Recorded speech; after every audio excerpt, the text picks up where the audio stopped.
এবার সাফ চ্যাম্পিয়নশিপের খবর।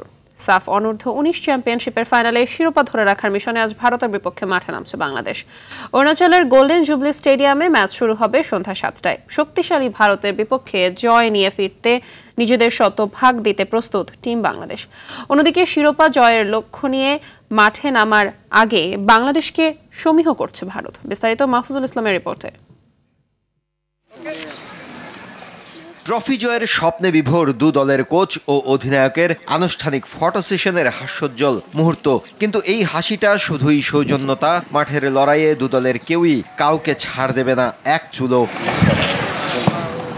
ফুরফুরে মেজাজে থাকা বাংলাদেশের যুবারা জানে প্রতিপক্ষ কতটা শক্তিশালী, সে অনুযায়ী অনুশীলনে পরিকল্পনা সাজিয়েছে বাংলাদেশ দল। স্বাগতিকদের বিরুদ্ধে শিরোপা ধরে রাখার কঠিন পথটা পাড়ি দিতে প্রস্তুত বাংলাদেশ। হাই ভোল্টেজ ফাইনালে চাপ না নিয়ে খেলতে চায় নিজেদের স্বাভাবিক খেলাটা।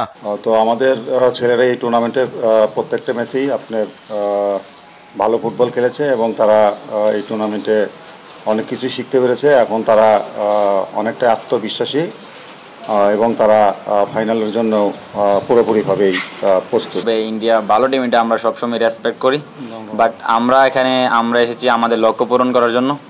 তো আমরা আমাদের দিক থেকে 100% এফোর্ট দেওয়ার চেষ্টা করবো এবং আমরা আমাদের লক্ষ্য পূরণ করার চেষ্টা করবো ইনশাল্লাহ। বাংলাদেশের এই দলটাকে সমীহ করছে ভারত। ফাইনালে কঠিন পরীক্ষার কথা মানছেন দলটির কোচ।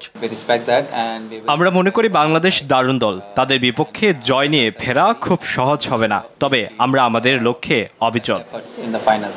নিজেদের দ্বিতীয় শিরোপার খোঁজে বাংলাদেশ, ভারতের লক্ষ্য ঘরের মাঠে চতুর্থ শিরোপার স্বাদ নেয়া। মাহফুজুল ইসলাম, RTV।